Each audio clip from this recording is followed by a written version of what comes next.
And it's amazing. Sometimes we all think it's about the jump shot. Well, really, it's so much more than the jump shot, and that's developed with the total person. Welcome to the JAMODI Podcast, where we interview coaches and leaders to find out not just what they do, but how they do what they do. Becoming the best version of ourselves is JAMODI, just a matter of doing it. Today we are joined by head men's basketball coach Scott Drew of Baylor University. Coach Drew has led the Bears the last 18 seasons to 8 tournament appearances with 2 Sweet 16s, 2 Elite 8s, and 1 national championship in 2021. In this episode, Coach Drew discusses how to live out your culture, what makes Baylor basketball different, how to handle defeat, how to use social media to enhance your program, and we have a great speed round. Before we hear more from Coach Drew, take a moment to subscribe to our podcast and follow us on social media at JAMODI Podcast. Well, Coach Drew, I just want to thank you so much for joining us this conversation today, and also it's really cool. I get to learn a lot from these coaches that come on, but this is special, being able to listen to you again as my former coach. I feel kind of like I've transported back in time, like I'm a player again in the locker room, and I'm about to learn from you. So thank you so much for being here. Well, thanks for having me. And the great thing is now I get to learn from you guys a lot more. I always learn from the players, but especially when you get on that coaching side of things, it's amazing the things that I'm able to pick up. So appreciate you guys. Yes, sir. How do you live out your culture on a daily basis? Well, the good thing is you've experienced it, and hopefully every year it gets a little bit better. And that's because as coaches want to improve, just like the players want to improve every year. And it starts with your staff. And I think players' actions always speak louder than words. And I think players feel staffs that like one another, that pull for one another, that aren't jealous, envious, try to do things for attention. But I mean, we ask our players to always be great teammates. Well, being on a staff, you have to be a great teammate because you have to show respect. You have to sacrifice. And then as the players see that, I think the next part is with the culture, things that kind of make our program maybe different. Being at a Christian school, we're able to do a little bit more. For instance, we can start practice in prayer. We can close practice in prayer. We can have players' Bible study. We can have chapel service on the day of the games. With the chapel services at the home games, Pastor Mark Weibel coached at Baylor as associate pastor at Town at Highland Baptist.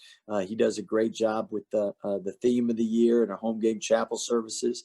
And then on the road, we're so blessed that our assistant coaches, something that they're open to doing because it takes time to plan, but they do an amazing job in bringing the word on the road. And I know that the chapel services I learned so much from and are so advantageous to me as a husband, a father, as a coach. And every time we have a staff meeting, we begin in prayer. And at the end of the day, everything we try to do is we try to incorporate God. So it's a Christ-centered program. Again, not every place you can do that, right. But at Baylor, we are, and it's a blessing.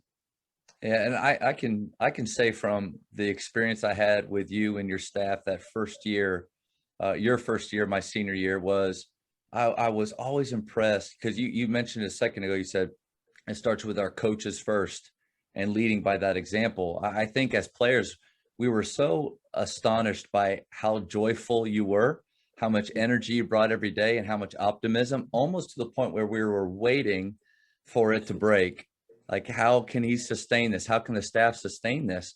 But you did. And then because of that, we were able to get on board. And it kind of looks like these teams, obviously you have better players, better talent, but they're really gelling well with what's going on. Can you talk really quick about, I think everybody's able to see because of the success you had and hear more about joy and just maybe what that stands for and what you think about it. Yeah. So joy is something that we were able to implement this year, and joy is something that our program's done. Just we haven't had the word joy used. And credit Dabo Sweeney and Clemson for helping pass that on. But it's an easy way to remember Jesus, others, yourself. And I know it goes real well with the greatest commandment: love your God with all your heart, soul, and mind, and love your neighbors yourself. So if you're putting God first in everything, and you're putting your neighbors and which are others second, everything falls in line. And I think parents, the best thing is Christmas time. You got your kids opening up gifts, and they're having a good time, you're having a good time. And normally they say with parenting, you're only as happy as your unhappiest child. And that's where if you just want everyone to be happy and at a joyous stage of what their role might be, and to be cherished and loved no matter what that role might be. Because as we know, normally there's only 5 guys on the court. So that means there's 8 sitting. So those 8 need to be appreciated and loved just as equal, because they're the ones that get the 5 ready to play on the court. You can't practice without them. And it's kind of like that iceberg. You see the tip, which are the 5 guys, but the base is really what the team's about. Another analogy we always use is tug of war. If you put a team together and one person's off the tug of war, it affects you. And again, everybody matters. The JAMODI Podcast is powered by Bology. What's your BSA score? The Bology Skill Assessment is the only verified skills metric endorsed by colleges to discover and develop the best talent for your team. This 10-minute, 100-shot test can be taken for free today on the Bology mobile app. Elevate your game. What's the one thing that makes your program different? Well, and that would be the great thing is we're able to. Sorry, I had to turn my phone off because people keep texting. Oh, I can't imagine. But the great thing is, again, it's a Christ-centered program. Not all places are allowed to do that, so that makes us different. And the other thing would be with our staff. I think the fact that we have a no cursing policy. You got push-ups if you curse, and I think we try to be real positive. We try to be real energetic. We try to hold people accountable, and each year we try to get better at that. But at the same time, we want people to come to practice and be excited to be at practice. We want them excited to be in the gym. We don't want them like, oh man, I got to listen to this guy yell at me for 2 or 3 hours today. So we want this to be a safe place to come, a place that they have a goal, the players that come in, and we have a goal, and we want both to achieve our goals together. And normally the teams that win allow people to have opportunities to play professional, and most guys come in wanting to play in the NBA. So if they can reach that goal and dream, that means we've reached it together, and we've had success, and they've developed, and being a part of that is so rewarding. A few things that's really cool for me to see is it's been 18 years since you and I did that first year together, but the consistency that you've had in those rules and values, or standards more like, and values that you have, like the no cussing, that was there that first year. We had quite a few teammates that struggled with that, probably put on some good muscle from all the push-ups they had to do. You were one of the first coaches I'd ever had that really it's like you wanted us to have a good time at practice, because it'd always been almost that Hoosier type practice of it's not for your enjoyment. My practice aren't for your enjoyment, but you were different. Coach Tang beating the drums, and then jock jams in the gym. So really cool to see that. Yeah, you haven't changed, and you've remained consistent in those ways over the years. Well, first of all, you're the only one that remembers jock jams, because the new guys, can you believe they don't even know what jock jams are? That's what's crazy. So we've adjusted the music we play, but again, and this is why it's so important for us, the vets, and that's what we call you, Coach Sam, and everyone else. When you guys come back and you pour into the young guys we have, because you laid the foundation, and if we didn't have the success with starting to develop our culture with your group, it couldn't have been sustained with the next year and the year after and the year after. So again, you're such a big part of that. We don't get a chance to listen to jock jams as much, but I will tell you, during COVID, we had a segment where I was one of the only coaches that could work guys out because I had COVID. Right. And so it was one-on-one with me, and I had to go a throw the jock jams in. So they got an introduction to jock jams. They actually thought it wasn't as bad as they thought. I didn't think they would. Just give it a chance. Give it a chance. Cotton Eye Joe, all that stuff. Yeah. We will rock you. Like, it's just good stuff. Good stuff. And Pat Conway, you remember him? He was a GA on our first staff, and He's one of the higher ups with the Bulls now, and his brother's done so well with the Denver Nuggets, being a GM, vice president, whatever his title is now. And what's great is Pat says he's still the best jock jam guy out there. He could bring it like nobody else. So love it. At least there's a couple of us that remember. Yes, sir. I think this question is important because I know just even at the high school level, I struggle to find time to meet with players and meet consistently with them. And so at the level that you're at, with all of the directions that guys are being pulled, coaches are being pulled, how and when do you meet with your players? Well, the great thing is the NCAA came up with a rule you can occasionally have meals with players. And sometimes coaches want to meet with players, but they don't want to meet with us, really, right? Yeah. So you can have the best of both worlds. Everyone has to eat. And when you're eating, someone has to talk while the other eats, and then vice versa. So you get conversation. So the good thing is we tend to try to go to lunch with their guys or breakfast with their guys. And normally we do that more in the summertime and the fall. But great opportunity to bond.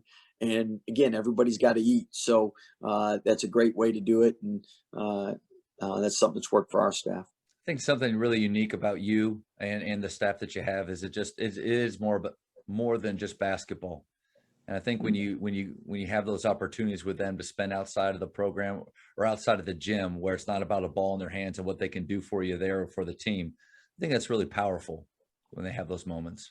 Well, and again, that's what we always talk about basketball development, but at Baylor, you prepare champions for life, and that's spiritual development, character formation, academic success, and athletic success. And we know they all go hand in hand.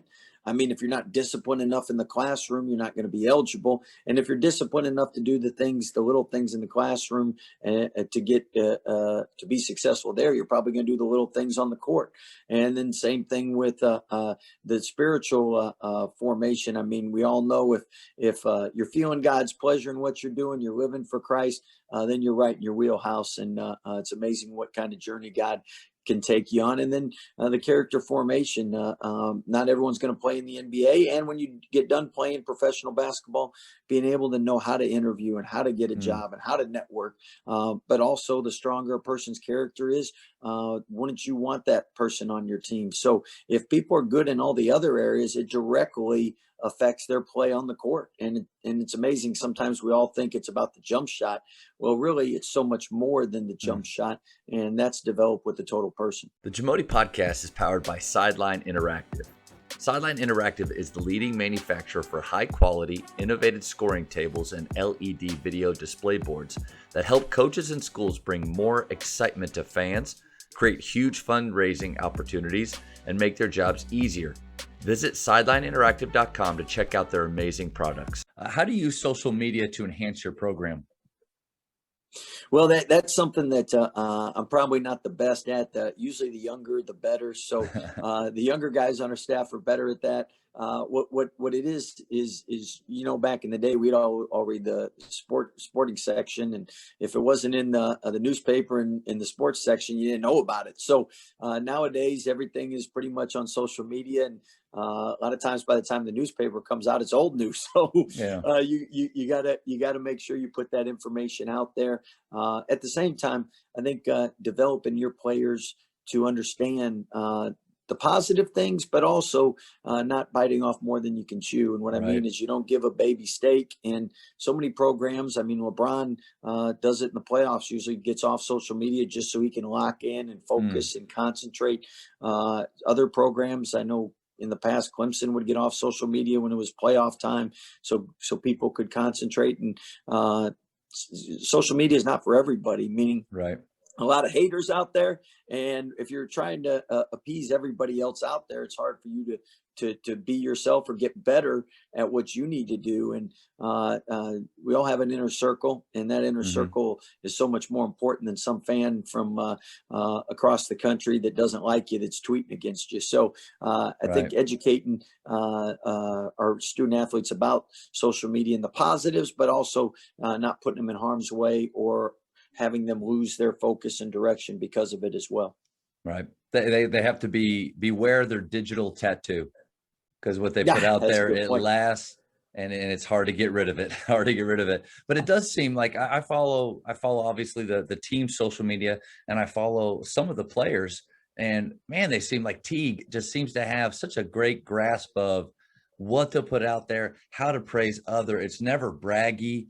And I Yeah. think that also goes back to your culture piece. And if the two of those, because social media can be powerful and it can be used to help people. And if those are combined and meshed, it seems like your guys really have a cool grasp on that.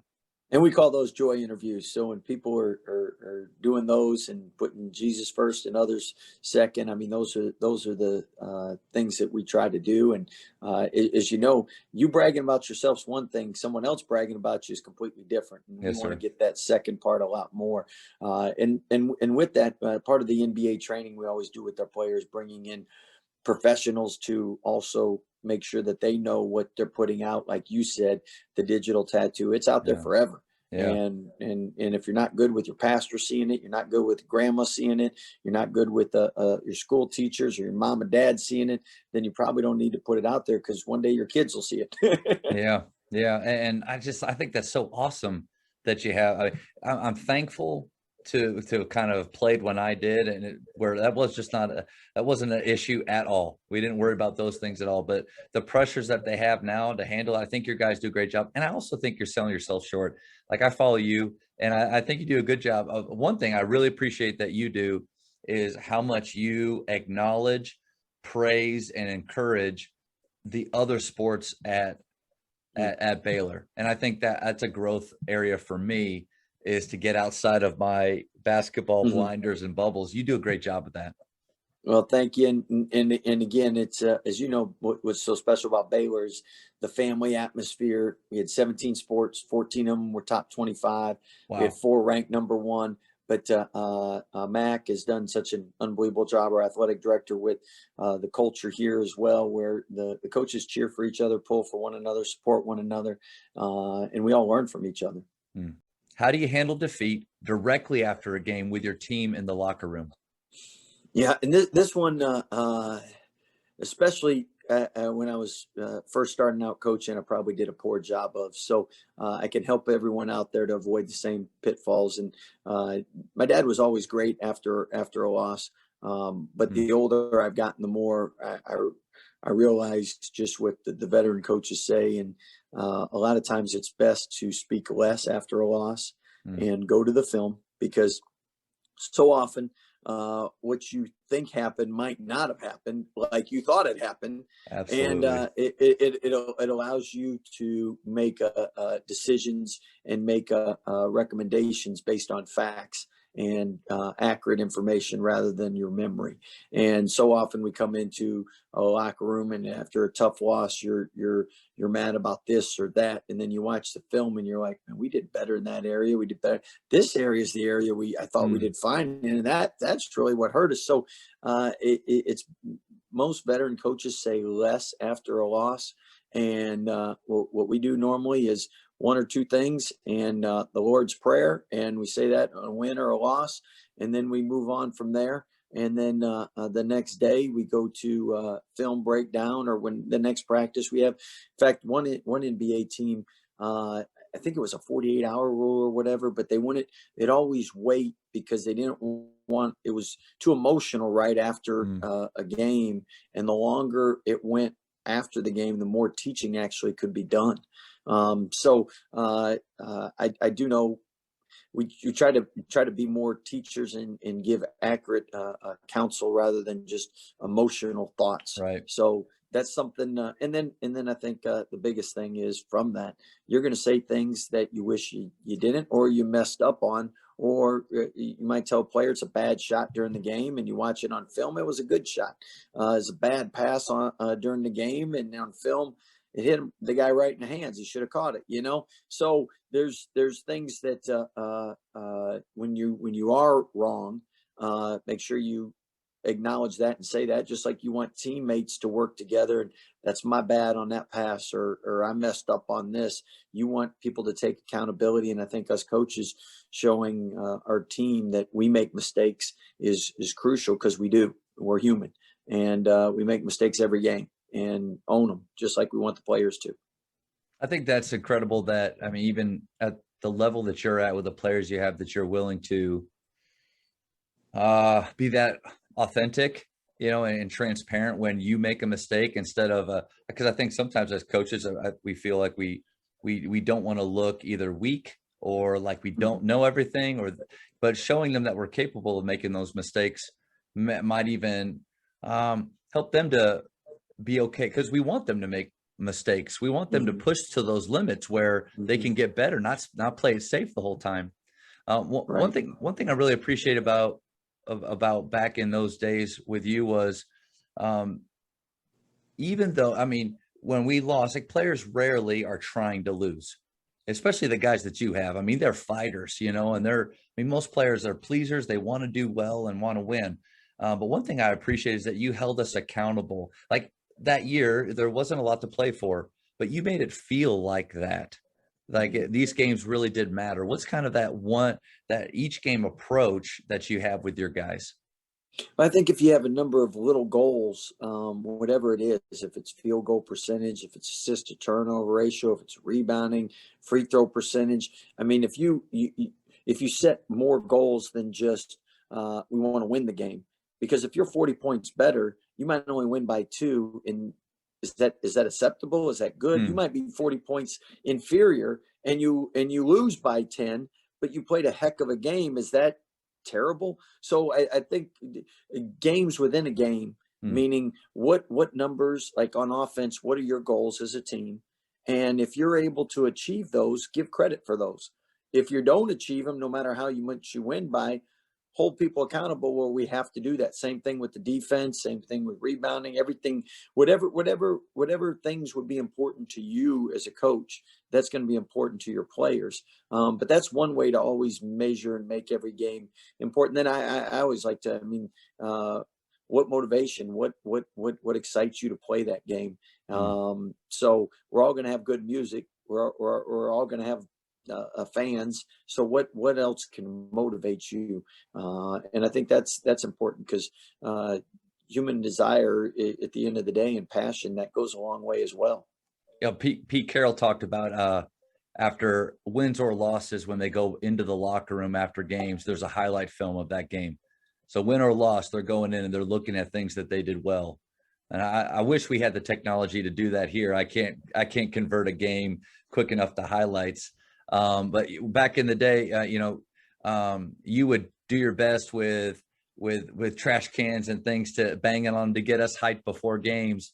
Just how has that changed? What if you could take kind of us inside that championship locker room? What are those guys doing? What are you doing with them to kind of get them ready to go every night? Well, trash cans aren't the old metal ones they used to be. So, and stereos are a lot better. So normally it's more music nowadays. Obviously you have highlight videos that everybody tends to show at times. But at the same time, we have a lot of players that really are driven themselves. So you want players, they got to know how to get themselves ready. They can't always be relying on coaches or this or that. So I think a combination of all the above. But the older I've gotten, the more simplistic it's become, with normally some good music, and then just this is what we got to do, and then let them go out there and take care of business themselves. Coaches, the one thing that every team needs is confident shooters. The last 8 years at Grapevine Faith, our teams have averaged 354 made threes each season. I love getting to share with coaches how our shooters train, and more importantly, how they think. If you would like to enhance your shooting culture at your school, contact me directly at JAMODIPodcast@gmail.com. Coach, are you ready for the speed round? So in the Give me the speed round. What's the speed round? It's about 30 seconds, and I'm just going to fire quick questions. The first thing that comes into your head, you just blurt it out. All right, it'll only last about 30 seconds, about 10 questions here. Ready? Favorite ice cream flavor? Rocky Road. For high school, shot clock or no shot clock? Shot clock. Texting or talking? Texting. Favorite holiday? Ooh, Christmas. Invisibility or super strength? Super strength. If you could travel back in time, what period would you go to? Oh man, that's a tough one. You got me on the speedy ground. A couple more. Place you'd most want to travel if you haven't been there. Bora Bora. Okay. Favorite childhood TV show? Oh man. Dang. Skip it. 2 more. How many cups of coffee do you drink per day? 2. And then last one. This is huge. Godfather or Star Wars? Star Wars. Nice. Good choice, Coach. That's a good choice. I just want to tell you, thank you so much for, I can't imagine how many directions you're being pulled. And thank you so much for being with the podcast today. And hey, you did a great job. You got a chance to be a podcast guy. Thank you for checking out today's episode. Please take a moment to subscribe to this podcast, share it with your fellow coaches, and find us on social media for what's coming up next on the JAMODI Podcast. It's just a matter of doing it.